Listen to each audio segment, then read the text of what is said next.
All right, Panther fans. So, how was everybody's weekend? Anything special happen? Still Uneventful.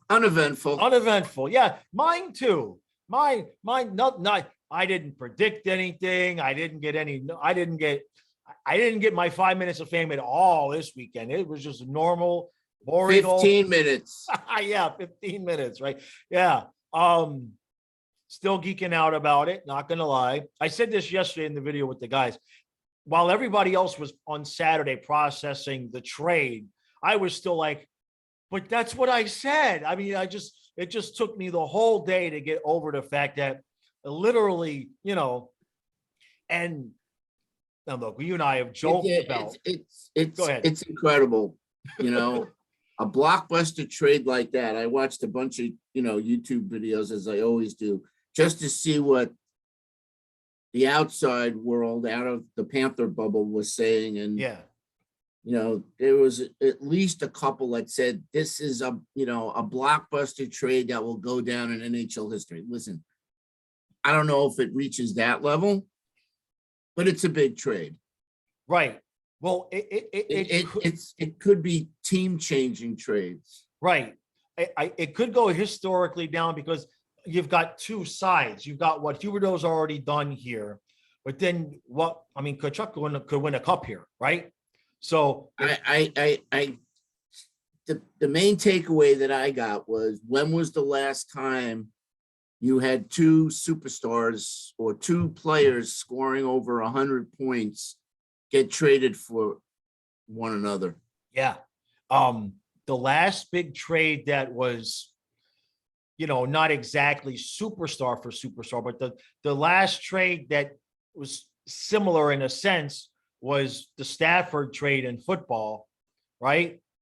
Where Stafford and Goff, Which I don't follow. So no, the reason why I'm bringing that up is because they swapped teams and Stafford immediately won a Super Bowl. So Ranger fans that are out there, Jack, you're watching this. You remember when the Rangers and the Bruins made that blockbuster trade that sent Esposito and Hodge to the Rangers and Park and Rattel to the Bruins? Jeez. That was a big trade back then. Back then. Yeah. So anyway. Yeah. So what we kind of want to do is Stu and I did a 2-hour live stream the morning it happened, and we were all still just kind of like in a daze. And I was just, I was bleary eyed. Stu, not really sleeping. Stu did that live stream like 2 hours sleep. And then by the time I posted that video, within like 10 minutes, Peter Blackburn had clipped my video where I predicted the trade. And that was my entire weekend. And it's a beautiful thing. And I thank him and I thank everybody for the support. We've got at least like 130, 140 new subscribers just from that. So welcome and thank you. How many views did that live stream get? The live stream, let me see. I got the numbers up here. Almost 4,000. I think the live stream is up to like 4,000, close to it. 30. Where is it? Oh, it's not. Wait a minute. That's what it is. It's Yeah. 38. Whatever it is, it's. I think you had one that was 10,000. Was that the prediction or was that the follow-up? The one I made Saturday morning where I told everybody I had predicted it. That's over 10,000. But it's interesting because the original video where I made the prediction had like 300 or 400 views, and then after I made. Because I figured I had somebody finally leave a comment and I figured it out. The video I made Saturday morning saying, this is what I said a couple of days ago, and then I put the cut in, right? I could have faked that, right? I mean, I could have faked that. I could have just changed outfits, changed the tone of my voice and faked it.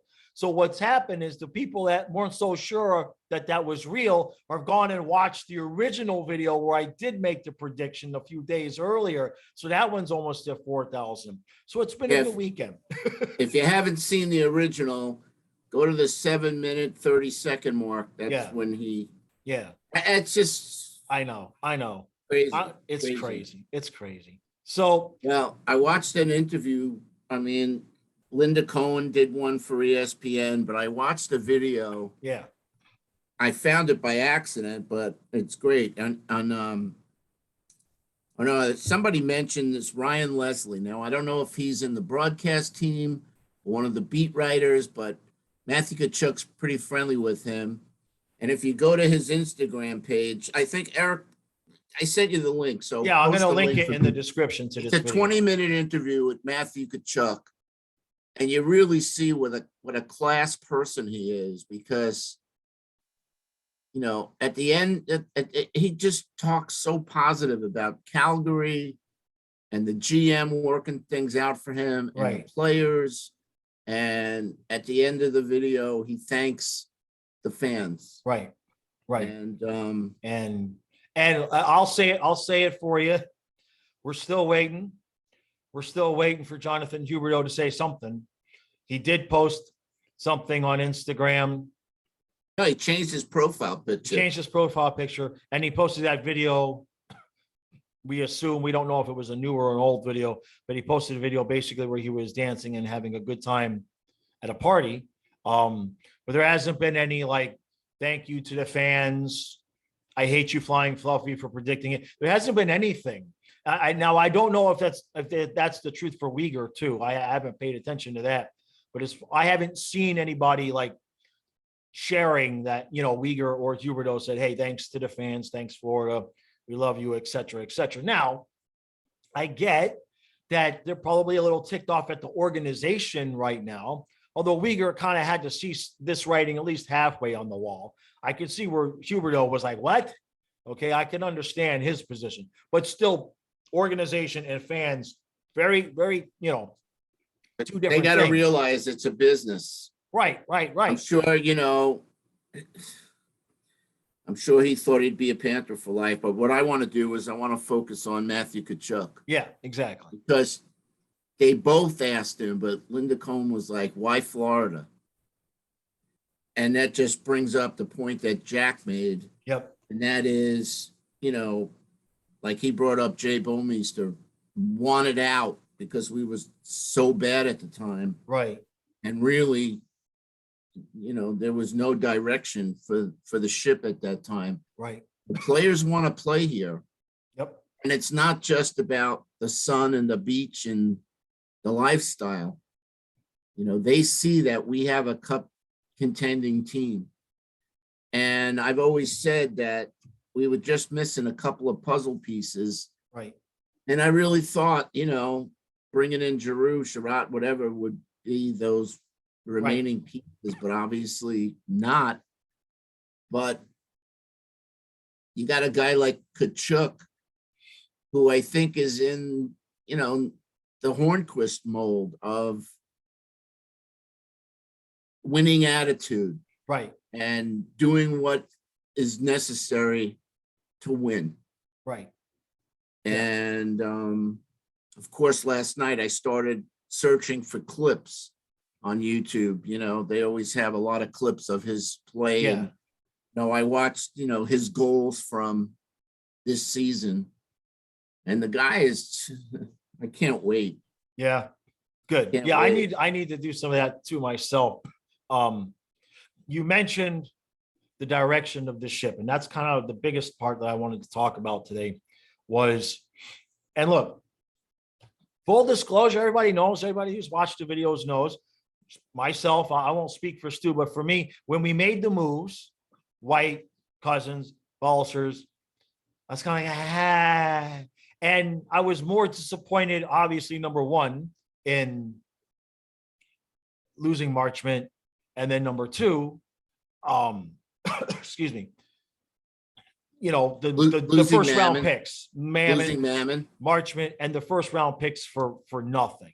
It was more about that disappointment and the leftover disappointment from the sweep and everything like that. And I had also said a couple of times that because of the sweep and especially with Huberdeau, the way things had gone down, my confidence in those two guys, Huberdeau and Barkov, being the guys, had really, really taken a hit. I wasn't like excited that, okay, we got Barkov and Huberdeau, and now we get these other guys. I was really questioning, I don't know if Barkov and Huberdeau are the guys. But now, and obviously Zito couldn't have planned it this way. We stepped on, we got the opposite effect of last year. We got screwed with Q. Well, this year we got lucky with Tkachuk. All right. We got a little bit of payback from the hockey gods there, in my opinion, because we kind of lucked into that. And so now when you look at it as a whole, we get a more defensive minded Maurice and, coach and Maurice. Everybody is saying we're going to love White, we're going to love Cousins and Balsers, that they have this hard rush the net, go get, like everybody is saying that these are like Marchment type of players. And then you add in Tkachuk. I'm excited again. And I hate to an extent that it came at the expense of Jonathan Huberdeau. But look, and I'm not saying this like I'm taking credit. I'm not saying that I'm taking credit. That I'm not saying that. But if you've watched my videos, you've watched me over the years, just really, a lot of people would complain that I'm being too picky, especially with Huberdeau. He's playing okay. Why are you bitching? Why are you bitching? Why are you bitching? And I would, and Stu and I would kind of talk about certain things that we picked up that kind of made his attitude not look exactly like what Jack said, like he's hungry to win. And I loved him as a player. I think he's a good kid. I think he's a good person. I'm not saying anything bad about him, not bashing him, but there are sometimes there are athletes who are elite athletes, but they don't have that, exactly what Jack said, that hunger, that drive. And I think now we've got a team full of those guys. If what we're being told by other writers, other Panther fans and fans of the other teams, from like White and Cousins especially, and there's a lot of people that are high on Balsers, if what we're being told, if the style of play that everybody's saying you're going to love this guy, and that's what people said about Lomberg. So if all of that if that pans out, I'm excited. I think we've turned the corner. I think we've turned the corner to the type of team that we're going to need.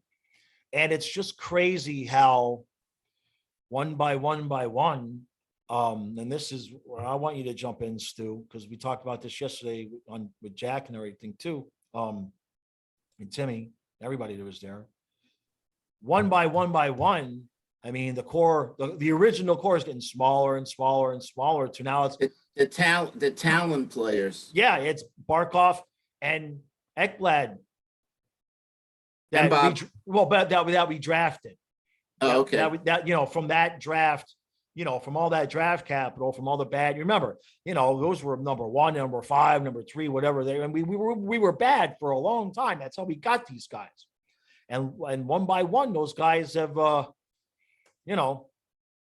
he's completely remade the team. And I just want to hear your thoughts on that. No, it's apparent the direction that Zito is going or wants the team to go.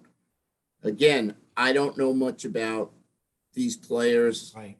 Cousins, White, obviously I've seen them when we've been on the road and whatnot, or when they played here. Bosses I know nothing about. I'm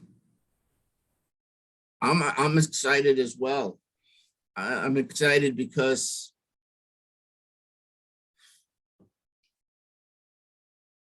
I want to see what Maurice does. Right. That's the key for me. Yeah.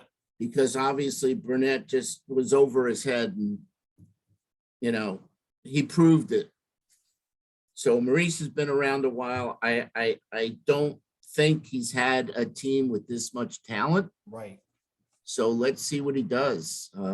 Let's see what system he puts in place. Again, I'm thinking that he's going to implement a more playoff style type of, I'm not going to say physical so much as defensive, but I know that we're not going to be scoring 4 goals a game and 322 goals. And I'm willing to sacrifice that. Right. Just to have wins. I mean, we got 122 points. Right. We don't need that. We need enough to get in the top 3. Right. I'd rather be in the top 3 than a wild card. But again, anybody that gets into the playoffs can win. And So that's very true. we don't need the president's trophy. No, I mean, no, at the end of the day, they're gonna raise the banner and and yeah. big Now, deal. before I forget, I would like to give a shout out to the Panthers marketing team, everybody who puts out brochures, the guys that are going to have to repaint certain things and redo certain things at the arena, because there's a lot of faces to remove in the marketing material and the videos. I know I've not been to the arena recently, but I know I've seen they have, like, is it like glass where they have the players with they have the Yeah, pictures? it's Ekblad and Barkov at the front of the arena. Is that right? So they don't have to change anything. That might that's funny when I could just see him in the rooms like, "Well, you want to give him Barkov or Ekblad?" And it's like, well, we'd have to change the glass if we give him Barkov. So give him Huberdeau. But yeah, somebody's got a lot of work. Somebody woke up Saturday. Listen, I'm sure those guys are devastated, but they Right. also realize this is a business. And And again, if you look at it from a business standpoint, and you look at the fact that Huberdeau was 30, 29, 30, whatever, and right. signing him to an 8-year deal, then we get into the same thing with Bob, you know? Yeah. No, we The $10 absolutely. million player that eventually is gonna have his skills decline Right. as he gets in his upper 30s. And now we got a 24-year-old. Yeah. And we got a kid that, I mean, I watched his video last night, and he's going to bring it. And that's what he said. I'm going to bring it every night. Yeah. Sure, you know, curious to see who he's going to play with. Yeah, I don't think he's going to play with Barkov. No. I think he's going to play with Bennett. Yeah. My guess is Bennett with Tkachuk, because when Duke comes back, you got to figure Barkov with Verhaeghe and Duke. I've seen a lot of people thinking White is going to take that spot on the top line when Duke is out. And we don't know exactly what's going to happen there too, because if we put Duke on LTIR, which obviously is going to happen, we're still $375,000 over the cap. That we can deal with. But unless the one person who shall not be named gets moved, we're not going to have space to take Duke back off LTIR until the playoffs. And I would rather have a full season in the playoffs with Patrick Hornquist than a half a season with Anthony Duclair and no Hornquist. That, to me, that's a no-brainer. I know people are still thinking, Zito's not done. But now let's talk about that, because the biggest reason why people think he's not done is the defense. And I'm not making a prediction, by the way. That's the next thing, is everybody's going to think, what do you think is going to happen? No, I'm just talking the way I normally talk. But what I would really like to see is Forsling, Ekblad, Gudis, Montour, Carlson, and then whoever, Stahl, Kierstead, go into the season with the bottom. We've got like 8 guys that could audition for the bottom 6. And then if we need to fix something come trade deadline, you fix something. But I disagree with you. I don't think it's going to be Montour and Gudis for 2 reasons. Number one, they're both righties, and Montour is a right defenseman. Okay. So that would mean moving him to the left. I think it's going to be Stahl and Gudis. But who's in that second pair with Montour, though? I'm doing that by. Well, the first name that comes to mind is Carlson. I don't think Carlson and Montour were a bad pair. No, I didn't think so either. Whether they're going to be the second pair or the third pair, I have a feeling Gudis and Stahl are going to be the second pair. We'll see. Okay. We'll see. Yeah. Well, I mean, the reason why I'm bringing it up, obviously, is because there's no room to do anything to plug that hole other than using the guys that we have, unless we move Patrick Hornquist. And my point is, I want to see how it goes.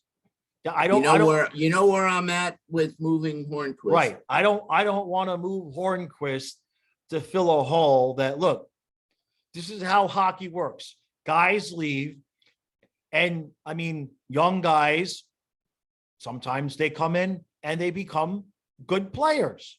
And we've got a lot of those we've got Carlson, we've got Kirsten, we've got, I can't pronounce his name, Steos or something, some other guy that we've got guys, just put it that way. And don't forget, we still got Ludwig in the minors. He's 21, so I don't know if he's ready yet. I really would like to see, I liked his game. The first couple of games he played, Kirstead, I'd like to see him step up. Yeah.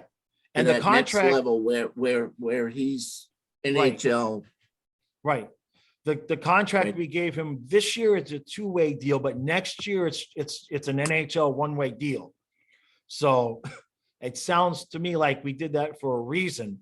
I believe he's going to get an opportunity. And sorry, guys. That's what I want to see. I think we've got enough pieces to put together a competent top 4, and then let's see what we have in the bottom pair. And then if you need to pick somebody up, you can pick somebody up at the deadline.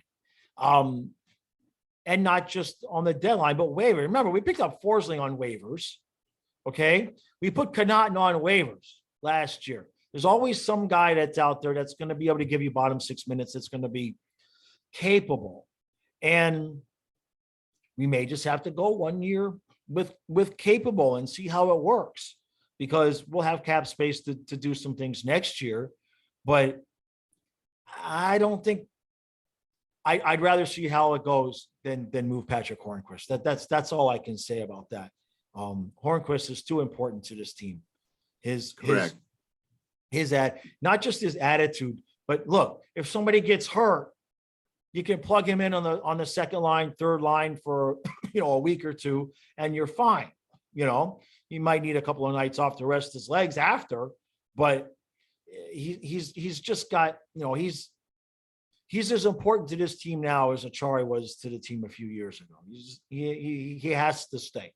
I think even more. Yeah, at least. And I'm talking about his locker room presence. Right. And that's the other thing is what a change in the locker room now, because you got to figure, I don't know how Huberdeau would be. And this is not a criticism of anybody, by the way. This is me saying, I don't know, but I'm assuming by personality type that Uyghur must have been a pretty vocal, loud guy, in the locker room. I'm guessing that he seemed pretty outgoing. So there's going to be a lot of different voices in that locker room. And the interesting thing I think here, and I hope Maurice does this. I'm hoping that Maurice kind of just takes the bull by the horn, so to speak, because I'm not sure that Barkov has the personality to wrangle everybody up together and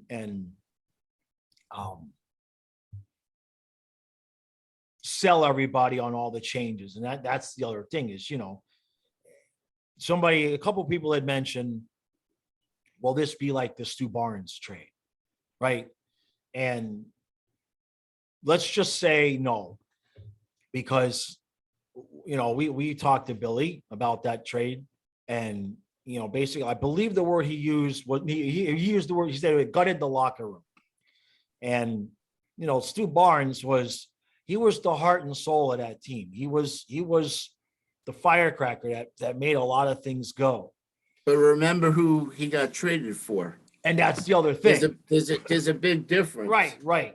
The guy that we traded for is going to make an immediate impact. Right. For the good. Yeah. No, it's, I mean. And again, he's going into his prime. I said peak, but he's going into his prime years. So. Yeah, it's 42 goals. He did have 104 points. So yeah, No, the fact that we lucked into this, it's not luck to give up what we gave up, but just that he was available. That he just became available when we had because what if we signed Huberdeau to the extension and then a week later, you know what I mean? Just like, and I'm not saying I'd have been sad that we kept Huberdeau, but look, this is not hindsight for me. This is not bashing Huberdeau on the way out. I've been vocal about it. I got killed on both ends of it. I got killed when I said I thought Huberdeau was the best player on the team a few years ago over Barkov, and then last year.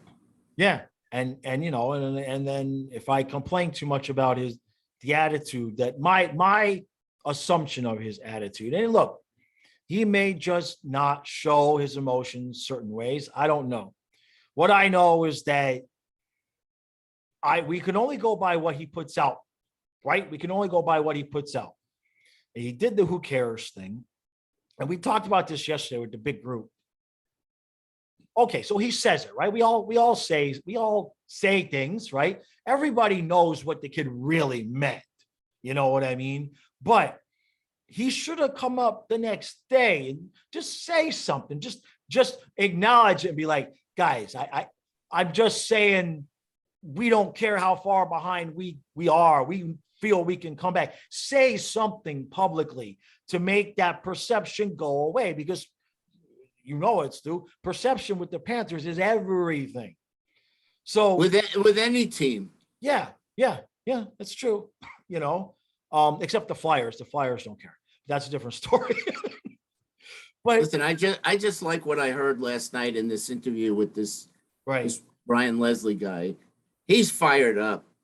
Yeah. And another thing that I didn't know until that article that I sent you, Keith and his father and mother are building a house in Naples. Okay. So they're going to be an hour away. His father's going to come to every Panther game. Nice. I have a question. That's pretty cool. This is a question. I forget who asked it on the group yesterday, but I wanted to get your thoughts. Do you think, because the first thing I saw about Tkachuk saying, one of the reasons, I believe it was with Cone, is that one of the reasons he picked Florida is because it just looked like so much fun to play. Looks like they're having so much fun. Do you think it crossed his mind that when he got to Florida, he wouldn't be playing with Huberdeau? Like, do you think it crossed his mind that like a Huberdeau or a Barkov could be off the team because of him before the trade was made? You understand what I'm saying? Not really, but yeah, I would have liked to have been a fly in the room when he heard, wait, what? They gave up Huberdeau? It's like, I wonder if those two had a conversation or something. Well, they're both left wings. So right. Yeah. And that's another reason why I don't think he's going to play with Barkov, because Verhaeghe's not going to move to the right side. No. That's why it just makes sense. Bennett at center. Yeah. Tkachuk on the left. Yep. And you get some right wing that's, I think Cousins is a righty. I'm not sure about Colin White, but we don't know what Maurice is going to be thinking. Exactly. We don't know if he's thinking Cousins is the fourth line center and Luosterainen is second line winger. We don't know. I'm not going to try to guess because we have no history whatsoever. We'll know. I'm looking forward to camp day one, because I'm sure in camp day one we're going to be sitting here going, who with what? What's he thinking? What? And then by the middle of the season, we'll look stupid. So I'm looking forward to that because there's so many new components to the team. There's no way to predict, other than Lundell being in your third center and Barkov being, other than the centers, really, the wingers, we have no clue what he's going to be doing. No clue at all, and we don't know what the defensive pairings are going to be. Everybody's assuming Forsling. Everybody's assuming Forsling's going to be up there with Ekblad. And I assume that that's going to be the case. But you know what happens when everybody assumes something, right? You know how that goes. So we'll have to wait and see. But I'm excited now. Now I'm excited because I haven't seen anything in the however many playoffs it's been. It's been a couple, guys. It's been a few. I know as Panther fans, we feel like, we were bad for a long time, but Huberdeau's been in what, 4 now, right? Yeah. So I didn't see anything out of those guys, out of Barkov and Huberdeau together, as those are the guys that are going to lead us and get us through the playoffs and win a cup. And then if anything with Barkov, I've seen a regression every year in the playoffs. It's like the more the other teams figure him out, he doesn't change what he's doing. He hasn't developed anything like another gear for the playoffs. So there, but I'm excited. I'm still not sure if we're going to win the division. There's a lot of, the East is a beast. Yeah. Toronto's. We don't have to win the division. No. Look at Tampa. Yeah. And we already know. Just finishing the top 3. Right. I wouldn't mind home ice in the first round, but so that was it. I just kind of wanted to touch on a few points there. And last thing I'll say is I saw, and I don't necessarily know if this was, I don't think it was directed at me, but I haven't seen it because I've been dealing with so many other, with a lot of the notifications from the Blackburn video. I saw a few people saying that they felt like some people were like bashing Huberdeau or bashing Uyghur on their way out the door. So I just want to say, I've been bashing Uyghur for a couple of years. This isn't new. But the other thing is like, look, we said this before, and I think I can speak for Stu here. And if I'm wrong, you can tell me. But because Pam mentioned yesterday how she thought maybe Zito should have told Huberdeau before it was going to happen. And I kind of made the point that, yeah, but if that leaks out, that the fan base goes crazy and the trade doesn't happen. But the thought is that maybe Zito's a little bit kind of too heartless, right? Too heartless. I'm not saying that's what Pam said, but I've seen that.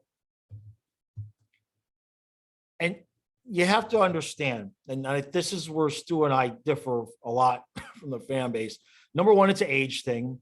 But number two, it's and I learned this from my uncle. I've said it before. I learned how to watch football and sports from my uncle. You can be a fan, you can be as fanatic as you want. You can play with puppets, do whatever you need to do. But you have to be able to have the ability to step back from the emotion of, I like that player, I love that player, I have his jersey, you have to be able to do that, because every single player at some point, with the rare exception, right, is going to get too old or close to starting to age and be in that contract situation, and you're going to have to watch them walk. And if you're all emotional about it, if you're only, I love this guy, you have to, it's a business. And I know that sounds cutthroat, it sounds dark, it sounds heavy, it sounds mean, it sounds nasty. I get it. I've been self-employed for 25 years. And I learned early on, if you try to be nice and play nice, you are going to get sledgehammered. The guy that you think is your buddy and your best friend in business will beat you with your own baseball bat if you're too nice when it comes to business. And that's just the way it is. It ain't changing. And what I said in the video where I predicted it, I started off that prediction by saying, look, business is business, and Huberdeau's closing in on 30. And I think, Stu and I have talked about, the Instagram post and the who cares and all of that. And I'm sure to some extent that contributed to Zito's willingness to move him. But it was age. I bet it was 99%. It was dollars. Right. Listen, this is where it comes down for me. I love the team. Right. And whatever moves are made to make the team better, I go for the team first, not the player. Yep. That's perfect. That's well said. That's the perfect way to end it. That's it. And I'm sure when you really think about and you take the emotional connection with a player out, Right. we all want the same thing. We Yeah. want that parade on Las Olas. Yep. We want the team to, to win the cup. Yep. And if it's not Huberdeau helping us win the cup, maybe it's Tkachuk. Yeah. Maybe again, we're searching for that puzzle piece that puts it all together. Yes. And takes us over the top. And The to wrap it up, the last 2 years, yeah, very frustrating, especially last year. I mean, I really thought, and again, that's why you can't judge a team on paper. right. Yeah. No, we all And thought that's what I did. I mean, I'm guilty. Yeah. I'm guilty. I predicted that this is the team, Yeah. Well, we the thought talent that we had. Yep. But I'll say this, my last words. I'm glad we got the GM we have. I'm glad we got the GM with the cojones to make a move like this, because it would have been a lot easier to just give Huberdeau 8x10. Talon would have done that. Yeah, it would have been a lot easier to just give Huberdeau 8x10. Say, well, we've signed the core, and when through Huberdeau's 35, 36, 37, and we just sucking it up, or So I'm glad we got the GM that has the foresight and the cojones. Be like, look, this is what we're going to have to do. We're in good hands, Panther fans. Absolutely good hands. Listen, Uyghur was always expendable and always replaceable, in my opinion. Look, it leaves a hole. There's no doubt. It leaves a question mark. We'll put it that way. Can somebody fill the hole? Maybe, maybe not. We certainly have enough candidates to choose from. Right. Yeah, exactly. So, all right, guys, we appreciate all the support, all the subscribers. Thank you. And what a week. What a weekend. So the video, the Boston fan reaction to the 21-22 season will either be out later today or tomorrow. We're supposed to be out yesterday. But with everything, obviously, I wasn't anticipating this being my weekend. So, that'll be out in the next day or two. And listen, I'm getting close to 1,000 followers. Yeah. We should have said this at the beginning of the video. Make sure you follow Stu on Twitter. He's getting close to 1,000 followers, right? He's pissed off because he's seen me gain like 200. He saw me gain like 300 followers on Twitter this weekend, and he's pissed off now. He's like, come on, God, give me the 4 digits. So please, I'll put the link in the description. He's just gets all the glory. He's not pissed off. No. All right, guys, we appreciate it. We'll see you again soon.